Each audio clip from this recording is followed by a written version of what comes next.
हाय दोस्तों, स्वागत है आप लोग का आपके अपने YouTube channel KD Smart 91 classes में।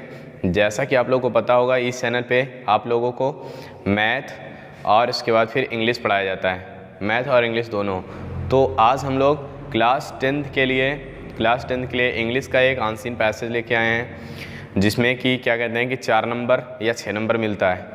तो आइए देखते हैं इसमें क्या कहते हैं कि इसकी ये हिंदी का एक पैसेज होगा, इसमें इसको इंग्लिश में ट्रांसलेट करना रहता है। तो अगर आप लोग को मीनिंग पता रहेगी तो सेंटेंस को ट्रांसलेट कर पाएंगे। मीनिंग या टेंस, अगर ये दोनों चीज़ आपको आता होगा तो आप लोग कर पाएंगे। और इसके बाद चैनल पे पहली बार आए हों तो चैनल को सब्सक्राइब कर लें, ताकि हमारे इम्पॉर्टेंट क्वेश्चन के वीडियो का नोटिफिकेशन आपके फ़ोन तक जल्द से जल्द पहुँच जाए। और इसके बाद फिर क्या कहते हैं, अगर वीडियो अच्छी लगी होगी या लगेगी तो लाइक भी कर देना। और इसके बाद जहाँ तक हम उम्मीद करते हैं कि वीडियो अच्छी लगेगी ही। और इसके बाद यदि आप शुरू से अंत तक बने रहेंगे, तब अगर आप भी अपना 4 नंबर सिक्योर करना चाहते हैं तो शुरू से अंत तक बनना पड़ेगा। और ये फैक्ट नहीं है कि मतलब हम कक्षा 10th में ही रहें, मतलब ये भी मतलब वो नहीं है, ज़रूरी नहीं है कि हम कक्षा 10th में ही रहें। और ये जो आंसीन पैसेज कहें या फिर कहें कि हिंदी वाला पैसेज, ये कक्षा 10 में भी आता है और कक्षा 12 में भी आता है। कक्षा 12 का वेटेज ज़्यादा होता है और कक्षा 10 का कम होता है। तो इस वजह से हम ये कहेंगे कि अगर चाहे आप कक्षा 10 के हों चाहे कक्षा 12 के हों, अगर आप इस वीडियो को शुरू से अंत तक देखेंगे तो आपका फ़ायदा ज़रूर होगा।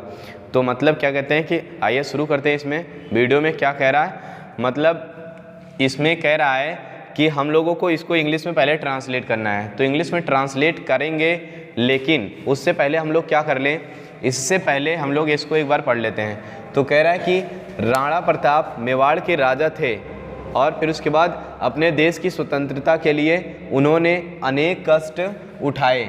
अकबर की सेना ने उन्हें हल्दी घाटी के युद्ध में हरा दिया।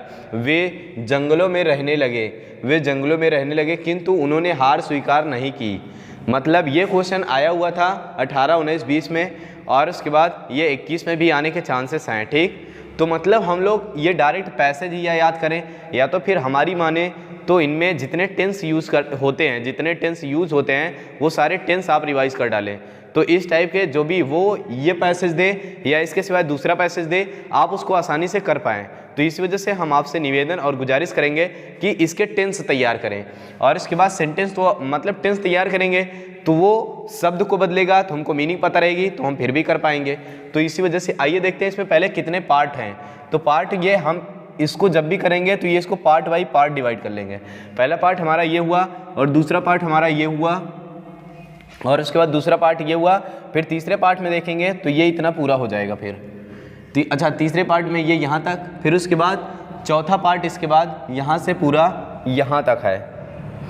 तो जब इतना देखेंगे तो इसको पहले हम लोग इसको पार्ट में डिवाइड क्यों कर रहे हैं, तो सबसे पहले यहाँ पे देखेंगे, अगर आप लोग स्टार्ट करेंगे इंग्लिश को सीखना स्टार्ट करेंगे तो सबसे पहले हमारी माने तो इसमें जो कठिन मीनिंग आपको लग रही है उसको पहले हिंदी में एक जगह ऐसे बगल में नोट कर दें, और इसके बाद नोट करने के बाद उसकी इंग्लिश भी सामने लिख दें।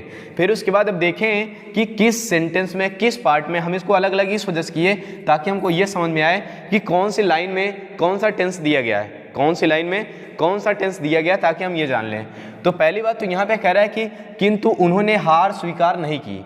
तो मतलब उन्होंने हार स्वीकार नहीं की, इसका मतलब ये बता रहा है कि उन्होंने हार स्वीकार नहीं किया, इसमें ये बता रहा है। तो जब जिस वाक्य के अंत में छोटा मतलब ये आ, ई और उसके बाद ए, ये तीनों मात्रा आ जाती है, जिस वाक्य के अंत में क्रिया के साथ ये तीनों मात्रा आती हैं उसको हम लोग बोलते हैं पास्ट का इंडेफिनिट टेंस। इसको क्या बोलेंगे, पास्ट का इंडेफिनिट टेंस, पास्ट इंडेफिनिट। अब ये नया पैटर्न चला है, मतलब पास्ट इंडेफिनिट। तो हम लोग को ये जानना पड़ेगा। अब हमको ये ना मिलेगा ता, ते और उसके बाद ती और प्लस का था, थे, थी, ये अब हमको नहीं मिलेगा। था, थे, थी, अब ये हमको देखने को बहुत कम मिलता है, लेकिन ये नहीं मिलता। लेकिन कभी कभी इसको भी हम लोग कह देते हैं। ठीक, ये क्रिया के साथ होना चाहिए, क्रिया के साथ ता, ते, ती प्लस था, थे, थी, ये ऐसा रहेगा तो उसको भी हम पास्ट इंडेफिनिट कहेंगे। तो आप लोग भी इसको लिखते चलें, जिस वाक्य के अंत में ये शब्द दिख जाएगा, मतलब इस शब्द की मात्रा इनकी मात्रा अगर क्रिया के साथ मिल गई तो उसको हम क्या कहेंगे, पास्ट का इंडेफिनिट कहेंगे। अब उसके बाद आ जाते हैं इसमें, तो यहाँ पे ये कह रहा है कि वे जंगलों में रहने लगे। दूसरा सेंटेंस हमारा ये है कि वे जंगलों में रहने लगे। तो इसमें देखो यहाँ से एक ये भी किंतु ये कंजक्शन है, एक सेंटेंस ये भी अलग हो जा रहा है। तो इसको हम लोग क्या कहेंगे, रहने लगे। रहना एक क्रिया है, लगा लगे लगी ये भी क्रिया है। तो इसमें कह रहा है कि जब ये जो क्रिया होगी, जब एक वाक्य में दो क्रिया आ जाए, एक वाक्य में दो क्रिया आ जाए तो हमको क्या करना पड़ता है, जो सबसे बाद वाली क्रिया होती है, जो सबसे बाद वाली क्रिया होती है वो टेंस के अनुसार, मतलब जो बाद में होगी वो टेंस के अनुसार, और उसके बाद जो सेंटेंस के बीच में होती है, जो सेंटेंस के बीच में होती है वो कि उसको लगाते हैं हम लोग टू वर्ब की फर्स्ट फॉर्म, ऐसा करके लिखते हैं। और ये भी हम बता सकते थे कि ये जीरेंड होती है, मतलब ये जीरेंड होती है, नहीं इन्फिनिटिव होती है, जीरेंड नहीं होती, सॉरी। तो ये होता है इन्फिनिटिव। तो इसमें क्या करेंगे, टू लगा के वर्ब की फर्स्ट फॉर्म जब भी लिखी जाती है तो वो होता है क्या, इन्फिनिटिव। तो आइए देखते हैं, हम लोग इसको पहले मिटाते हैं, फिर उसके बाद दो सेंटेंस हम लोग देख लिए। ये पास्ट इंडेफिनिट होगा, क्यों होगा, क्योंकि देखो इसमें ई की मात्रा है। और उसके बाद ये भी पास्ट इंडेफिनिट होगा, क्योंकि देखो इसमें ए की मात्रा है। और उसके बाद फिर यहाँ पे और इधर आए तो ये हरा दिया आ की मात्रा है, तो ये भी पास्ट इंडेफिनिट होगा। फिर उसके बाद इधर आए तो उठाए, तो इसमें भी ए की मात्रा मिल रही है, तब भी ये कौन सा होगा, पास्ट इंडेफिनिट। लेकिन इसमें आ जाओ, इसमें देखो था थे थी दिख रहा है, और इसके बाद इसमें कोई क्रिया नहीं है। तो एक बात और ध्यान देना कि जब कभी भी किसी भी वाक्य में सेंटेंस दिया रहे और लास्ट में था या फिर थे, था थे और थी लिखा रहे, था थे थी लिखा रहे, लेकिन इससे पहले उस सेंटेंस में कोई क्रिया ना दिया गया हो, इससे पहले उस सेंटेंस में कोई क्रिया ना दी हो, तो उसको हम क्या कहेंगे, उसमें सहायक क्रिया के तौर पर वाज या वर का प्रयोग करते हैं, वाज या वर का प्रयोग करते हैं। उसमें सहायक क्रिया के तौर पर वाज या वर का प्रयोग करते हैं जब लास्ट में ऐसा दिया रहे और उसके बाद उसमें क्रिया ना हो। तो इसमें ढूंढ के बताओ क्या क्रिया है। राणा प्रताप मेवाड़ के राजा थे, ये तो एक मतलब घटना बता रहा है कि वो थे, बट यहाँ पे ये नहीं कह रहा है कि मतलब बनते थे, बनाए जाते थे, ऐसा कुछ नहीं बता रहा है कि इसमें क्रिया होती तो बनते थे ऐसा कुछ होता, लेकिन यहाँ पे ऐसा कुछ नहीं कह रहा है, वो थे उनकी पोजीशन बता रहा है। तो चलो इसको मिटाते हैं और उसके बाद स्टार्ट करते हैं कि कैसे बनाएंगे इसको हम लोग। ये इतना जो कि आप लोग भी लिख चुके होंगे, अगर ना लिखे हो तो फिर से वीडियो को बैक करके और उसके बाद पूरा लिख लें। अब आगे चलते हैं। यहाँ पे कह रहा है ये सेंटेंस पहला, राणा प्रताप मेवाड़ के राजा थे, तो हम इसको बताए थे कि मतलब जब कभी भी ऐसा सेंटेंस मिले जिसमें क्रिया ना हो तो उसमें वाज वर, अगर लास्ट में था थे थी दिख गया तो, अगर लास्ट में है हूँ हो दिखेगा तो इसे मार का प्रयोग करेंगे। तो कौन थे, राणा प्रताप कौन थे, राणा प्रताप। तो यहाँ पे सब्जेक्ट मिल जाएगा राणा और उसके बाद फिर यहाँ पे मिलेगा प्रताप, राणा प्रताप। फिर उसके बाद अब क्या थे, पहले तो था मिल गया तो ये सिंगुलर, इनके साथ लगा देंगे वाज, ये हो गया वाज। फिर उसके बाद यहाँ पे क्या थे, मेवाड़ के राजा, तो यहाँ पे पहले ये लिखा जाता है द किंग, जब का के की मिल जाए तो पहले पीछे से द किंग, फिर उसके बाद ऑफ, द किंग ऑफ, फिर उसके बाद यहाँ पे लिख देंगे मेवाड़, तो यहाँ पे लिखेंगे मेवाड़, ये लिख देंगे मेवाड़, और उसके बाद फिर फुल स्टॉप लगा देंगे। अब उसके बाद हमको दूसरा सेंटेंस उठाना है, तो अपने देश की स्वतंत्रता के लिए उन्होंने अनेक कष्ट उठाए। तो हमको तो ये ना समझ में आता है कि सर जी इसमें कौन सा पहले लिखें, हमको तो ये ना समझ में आता है। तो मतलब हम आप लोग को इसको समझने के लिए हम क्या एक मतलब क्या कहते हैं पॉइंट बता रहे हैं जिसको समझने के लिए कि सबसे पहले सब्जेक्ट कैसे लिखें। तो इसमें कह रहा है कि उन्होंने अपने देश की स्वतंत्रता के लिए अनेक कष्ट उठाए। तो जब कष्ट उठाए क्रिया से हम पूछेंगे कौन उठाए, तो ये बता रहा है कि उन्होंने, तो ये हो जाएगा सब्जेक्ट, ये हो जाएगा हमारा क्या सब्जेक्ट। इनको जब सब्जेक्ट मानेंगे तो उन्होंने के लिए यहाँ पे हम क्या लिखेंगे। अच्छा कुछ लोग कहते हैं उन्होंने के लिए दे लिखा जाता है, लेकिन हम कह रहे हैं यहाँ पे ही लिखा जाएगा, दे नहीं होगा। क्यों ही होगा, क्योंकि अगर देखें तो ये किसकी बात कर रहे हैं, राणा प्रताप की बात कर रहे हैं। किसकी बात, राणा प्रताप। तो राणा प्रताप ढेर सारे लोग नहीं थे, वो केवल एक थे, तो इस वजह से यहाँ पे क्या लिखा जाएगा, ही लिखा जाएगा। तो आप लोग इसको ध्यान देंगे, तो यहाँ पे लिख लेंगे ही। अब उसके बाद कह रहा है कि उन्होंने अनेक कष्ट उठाए, तो कष्ट कोई बोरी तो है नहीं, ना तो कोई सामान है कि उसको उठा लेंगे, तो मतलब वो कह रहा है कि कष्ट से पीड़ित थे। तो जब कष्ट से पीड़ित होते हैं तो उसके लिए हम लोग क्या लगाते हैं, सफ़र लगाते हैं, यस यू डबल एफ, और उसके बाद फिर यस यू डबल एफ सफ़र, ई आर, ये हो गया सफ़र, ईडी लगा देंगे, सफर्ड हो जाएगा। इसको क्या बोलते हैं, ये पास्ट का इंडेफिनिट टेंस है। सब्जेक्ट लिखते हैं, वर्ब की सेकेंड फॉर्म लिखेंगे। अब आगे लिखेंगे ऑब्जेक्ट। तो ऑब्जेक्ट लिखने के लिए हमको क्या करना पड़ेगा, अब कह रहा है कि सब अनेक कष्ट, कितने कष्ट, अनेक। अगर हमारी पेन होती तो कहते एक पेन, दो पेन, तीन पेन, चार पेन, तो इसको हम क्या कह देते, अनेक, ये ढेर हो गई। और लेकिन अगर हम कह रहे हैं कि एक कष्ट, दो कष्ट, तीन कष्ट, ऐसे इसको काउंट नहीं कर सकते, इस वजह से इसके लिए हम क्या लगाएंगे, मच, MUCH। तो इसको, इसके लिए हम क्या लगाएंगे, कष्ट के लिए मच लगा देंगे। तो यहाँ पे लिख सकते हैं, इसके आगे लिखेंगे हम लोग मच, MUCH, ये हो गया मच। अब उसके बाद अनेक कष्ट हो गया, उन्होंने अनेक कष्ट उठाए। क्यों यहाँ पे सेकंड फॉर्म लगाए, क्योंकि पास्ट इंडेफिनिट है, उसके सहायक क्रिया ये कहती है कि वर्ब की सेकंड फॉर्म। अब उसके बाद फिर अनेक कष्ट उठाए, हो गया इतना। अब बचा हमारा क्या है, कह रहा है कि अपने देश की स्वतंत्रता के लिए, पहले तो इसकी इंग्लिश लिखो, जो के लिए आता है उसके लिए हम क्या लिखेंगे, फॉर, यहाँ पे लिख देंगे फॉर, ये हो गया फॉर। फिर उसके बाद आगे कह रहा है कि अपने देश की स्वतंत्रता, तो जब ये का के की मिल जाता है तो इसको हम बनाते हैं किससे, पहले ऑफ लगाते हैं, ये देखो हम ऑफ लगा दिए। अब उसके बाद जो पीछे वाला शब्द रहता है उसको पहले लिखते हैं, तो पहले यहाँ पे क्या लगा दिए, स्वतंत्रता के लिए लिखेंगे फ्रीडम, यहाँ पे हो गया फ्रीडम। और उसके बाद फिर कह रहा है अपने देश की, तो या तो हिज किंगडम लगाओ या तो हिज कंट्री लगाओ, दोनों सही होगा। तो यहाँ पे लगा देंगे हिज, और इसके बाद फिर यहाँ पे लगाएंगे कंट्री, COUNTRY। ये इतना हो गया, फुल स्टॉप। दो सेंटेंस हमारा पूरा हुआ। अब तीसरे वाले में आते हैं, तो कह रहा है कि अकबर की सेना ने उन्हें हल्दी घाटी के युद्ध में हरा दिया। तो अब कौन हराया, कौन हराया, इससे अगर प्रश्न पूछेंगे कौन हरा दिया, तो ये बता रहे हैं अकबर की सेना ने।